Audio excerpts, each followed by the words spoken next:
Thank you, Damo, for bringing up all those happy memories. And thank you all for standing with us and really supporting us along the way. So how can I possibly talk about all that I've learned and experienced in 1 year in just 5 minutes? How do I share all the stories of struggle and hope that people from across the country have shared with us? I don't know, but it's a hard task, and I'll try to cram most of it in just 5 minutes. So in our discussions, we often talked about how important it is to ground ourselves in our communities, in the struggles of our people, and that's what we've done. And now, I know that our lives, that my life will forever be connected to each and every one of you, that it will forever be connected to the many friends and allies that we've met along the way. I know that the work that we're doing is tough, and that we've got a lot of it to do, but I know that even in all of the struggle, there is beauty, there is strength, and there is power. I know that we need to love ourselves and one another, to fully embrace the beauty and power in our histories, in our cultures, in our hair, in our skin, in our languages, because when our lives are devalued, when our bodies somehow made less human, when our customs and our culture is appropriated, defiled, and stolen, that when our peoples are humiliated, that when yet another microaggression or another act of violence is made on our communities, it is only through collective action that we'll find any sort of liberation. I know that we've experienced a lot of anger and a lot of hurt. I know that I personally have a lot of pain that I didn't know to recognize. Internalized pain that doesn't just affect me, but many of us. But I also know that we can actively challenge the root of that pain. I know it's possible to stop being afraid to talk, to share, and to confront our traumas collectively. Because one person should not have to bear the burden of hundreds of years of struggle alone. I know that we're privileged because we're here and we can have the language to discuss institutional oppressions, but I know that we need to move these conversations out.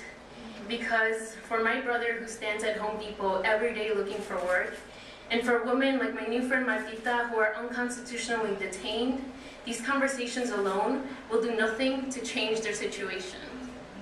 I know we need to have these conversations with them, because I know that it's possible to transform an individual from someone that is timid and shy, from someone who has been humiliated for so long that they've been shamed into normalizing all the violations and abuses they've endured, into someone who draws strength, who draws power from all of those experiences and from the people standing with them, into someone who stands up at a rally, at a press conference, in front of legislators, in front of their communities, and cries out against our oppressors, and joins the movement of the people, a movement that isn't just here, but that is undeniably tied to the struggles of the rest of the people of the world. And I know that our work should be tied to the collective liberation of all of those people. I know it is important to value the stories that our community members are willing to share, to treasure them, because each and every one of them is a story of struggle, of hope, of endurance, and of strength. And I know we need to make intentional spaces in our work to make sure that these stories are shared and become our guides. I know we need to remember to always listen, and that we need to reject language that tries to chip away our agency, because we are not voiceless. Our people are loud as hell, some just choose not to listen. I know that we can't trade the rights of some people for those of another. I know that compromises that criminalize a sector of us are not compromises, but further acts of violence aimed at creating divisions in our pueblo, in our people. I know that there should not be anything progressive about wanting dignity, respect, and real justice for all. I know that there are a lot of things that I don't know, but that's okay. I know that we're never alone, that everywhere we go, we have the power of our ancestors and all of our brothers and sisters who work towards the same liberation.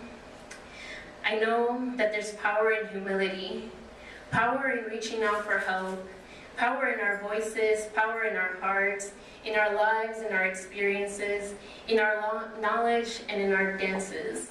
I know there's power in our eyes and power in our hands, in our laughter and our cries. We are the power together, because the power of the people don't stop.